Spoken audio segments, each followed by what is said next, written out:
चैनलों में चलाया जा रहा है, ये चिट्ठियावा कौन दिखाएगा? आ रहे हैं आप और न्यूज चैनलों में चलाया जा रहा है, ये चिट्ठियावा कौन दिखाएगा? खान और रहमान ये कोचिंग चलाने के नाम पर ये पहले भी संदिग्ध स्वरूप में बच्चों के आंदोलन के नेतृत्वकर्ता के रूप में अराजकता फैलाने का प्रयास करते हैं। शायद हमारे डिप्टी सीएम महोदय ये भूल गए कि हर मुसलमान अजमल कसाब ही नहीं होता है, अब्दुल कलाम भी पैदा हुआ है इस देश में। पूरी परीक्षा व्यवस्था पर सवाल उठाते हुए भाषण भी किए हुए हैं बगैर किसी आधार के। उनके पास किसी तरह का आधार नहीं था, उसके बाद भी गैर जिम्मेदाराना तरीके से आरोप लगाए हुए हैं। तो ऐसे लोगों के खिलाफ कार्रवाई करने के लिए हमने जिला प्रशासन को लिखा है। सोशल मीडिया पर आंदोलन चल रहा है, 6 तारीख के बच्चे जाते हैं धरना देने ऑफिस में, आपसे पूछने, आपसे मिलने चेयरमैन से। बच्चे ने ना तो बस जलाया, ना दुकान तोड़ी, ना गाड़ियां जलाई, ना कोई रोड बंद किया। गया है, उसको पैर में चोट है, देन ये उनका पैर छिल गया है। अब ऐसे बच्चे एग्जाम कैसे देने जाएंगे? ठीक है, ये देखिए इस बच्चे का चोट देखिए पैर में, 3-4 ऐसे उसके बाद देखिए ये पैर में चोट लगा है। ये बच्चे, इसका पैर टूट गया है, ये एलएनजेपी में भर्ती है अभी, इसका पैर टूट गया है।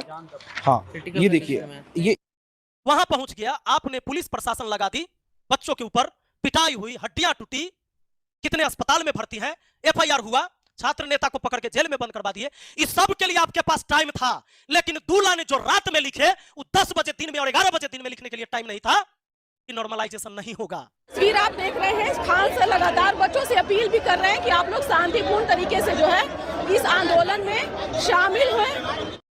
जय हिंद साथियों, ये संदेश हमारे माननीय डिप्टी सीएम विजय सिन्हा जी के लिए है।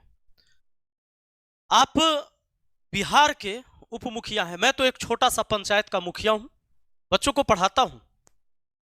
आप पूरे बिहार का नेतृत्व कर रहे हैं। राजनीति के क्लास में मैं एक नर्सरी क्लास का बच्चा हूं, लेकिन आप तो कॉलेज के मॉनिटर हैं। तो आपसे आज कुछ सवाल है। आपने जो बयान दिया है सर, आपने कहा, पोल खोल दिया कि बीपीएससी छात्रों से मिलने के बाद खान सर की विजय सिन्हा ने खोली पोल। कई सारे स्टेटमेंट आपके आए हैं, आप खुद भी दोबारा इसे सुन लीजिएगा। बच्चे को भ्रमित करके, उत्तेजित करके ये दो खान और रहमान ये कोचिंग चलाने के नाम पर ये पहले भी संदिग्ध स्वरूप में बच्चों के आंदोलन के नेतृत्वकर्ता के रूप में अराजकता फैलाने का प्रयास करते हैं। अब रही बात दोस्तों न्यूज चैनलों की, तो ये इनका खुद 180 में से 159वां रैंक आता है। तो ऐसी मीडिया की क्या बात करें, पता नहीं ये मीडिया कब अपने लिए आवाज उठाएगी कि मुझे न्याय कब मिलेगा कि मैं 1 नंबर स्थान पर आ जाऊं। इससे पहले हम अब आगे बढ़ते हैं कि मुद्दा क्या है और चर्चा हम किस मुद्दा पर करने जा रहे हैं। दोस्तों जैसा कि आप जानते हैं कि बीपीएससी परीक्षा से संबंधित बवाल हो रहा है, सारे अपडेट आपको पता है, लेकिन जो लोग नहीं जानते तुरंत मैं अपडेट दे दूं कि बीपीएससी 70वीं संयुक्त प्रतियोगिता परीक्षा, 70वीं संयुक्त प्रतियोगिता परीक्षा सीसीई के लिए आवेदन करने की आखिरी तारीख 4 नवंबर 2024 थी। आवेदन की प्रक्रिया 28 सितंबर 2024 से शुरू हुई थी। पहले आवेदन की आखिरी तारीख 18 अक्टूबर 2024 थी, जिसे बाद में बढ़ाकर 4 नवंबर 2024 कर दिया गया, यानी डेट को बढ़ा दिया गया था, 18 अक्टूबर से 4 नवंबर कर दिया गया था वेबसाइट जहां पर कर सकते थे। इस भर्ती के जरिए 1957 पद पर नियुक्तियां की जाएगी। इनमें से कुछ पद ये रहे।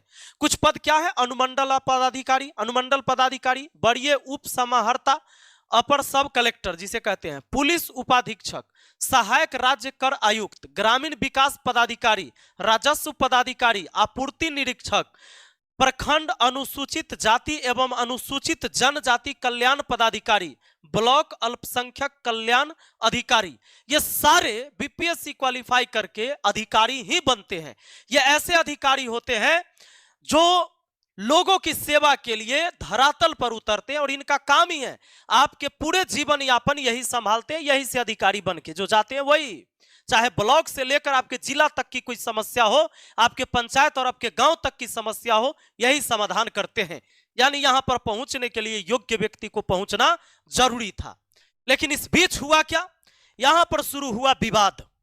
अब विवाद शुरू जो होता है उस विवाद को जानिए कि विवाद जो शुरू होता है और उस विवाद में खासकर आपने देखा होगा आंदोलन शुरू हुआ, गर्दनी बाग में धरना प्रदर्शन हुआ और इस धरना प्रदर्शन में शिक्षक भी शामिल हुए।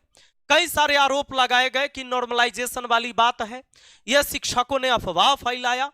इस सारी चीजों का मैं पोल खोलूंगा इस वीडियो में।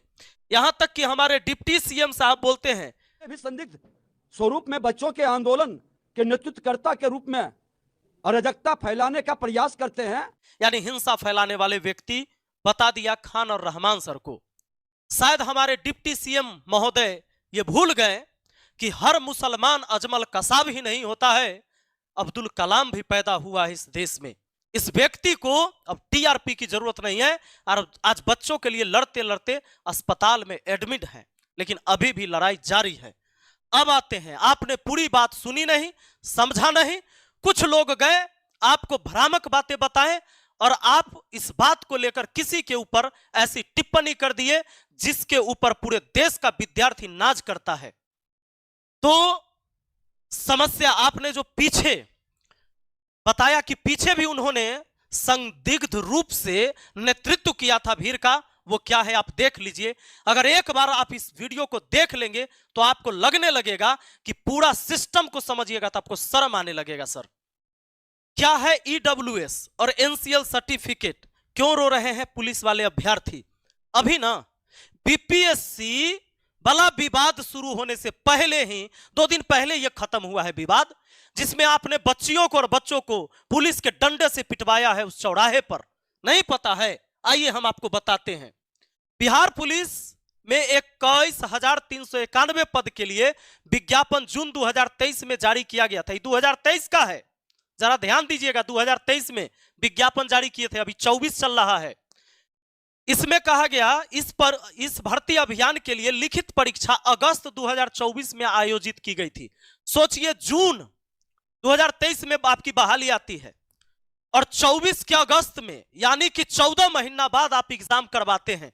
एक एग्जाम कराने में आपको इतना लेट लग गया, लेकिन बीपीएससी का 4 नवंबर तक फॉर्म भराता है और 6 नवंबर से आप एडमिट कार्ड। जरा गौर करिएगा कि जब 2023 की भर्ती 2024 में 14 महीना बाद आप एग्जाम करवाते, इतना ही नहीं, इसके बाद आपने जो किया, परीक्षा के बाद 14 नवंबर को 5 गुना अभ्यर्थी को पीईटी के लिए परिणाम जारी किया गया कि अब वो जाकर पीईटी देंगे, फिजिकल एग्जाम देंगे। लिखित में जो पास किए वो, उसमें से लिखित परीक्षा में शामिल होने के लिए 17,87,720 अभ्यर्थी ने आवेदन किए थे। बेरोजगारी देखिएगा जरा, बहुत दिनों से हैं आप। परीक्षा का आयोजन अगस्त 2024 में 6 चरणों में 7 से 28 अगस्त के बीच आयोजित की गई थी। इसमें 11,95,101 अभ्यर्थी शामिल हुए थे। 11,95,000, लगभग 12 लाख विद्यार्थी शामिल हुआ था। 17 लाख फॉर्म भरा था, बाकी नहीं परीक्षा में शामिल हो पाया। 14 नवंबर को परिणाम जारी किया गया था। चयनित अभ्यर्थी की संख्या 1,07,079 है। इसमें 67,518 पुरुष है और 39,550 अभ्यर्थी महिला है। 11 जो है ट्रांसजेंडर अभ्यर्थी हैं। लेकिन विवाद यहां नहीं हुआ, विवाद अब शुरू होता है। विवाद अब क्या शुरू हुआ था ये तो संक्षिप्त है। शहीद राजेंद्र प्रसाद सिंह राजकीय उच्च विद्यालय गर्दनी बाग में सुबह 7 बजे से आयोजित होगी पीटी। गर्दनी बाग धरना स्थल पर कई दिनों से जमे हैं लिखित परीक्षा क्वालिफाई करने वाले हजारों अभ्यर्थी। अब ये जो लिखित परीक्षा में पास हुए, ये क्यों धरना पर बैठ गए? इसका रीजन आपने शायद सुना होगा या ना सुना होगा, पटना की घटना आप तक नहीं पहुंचता है।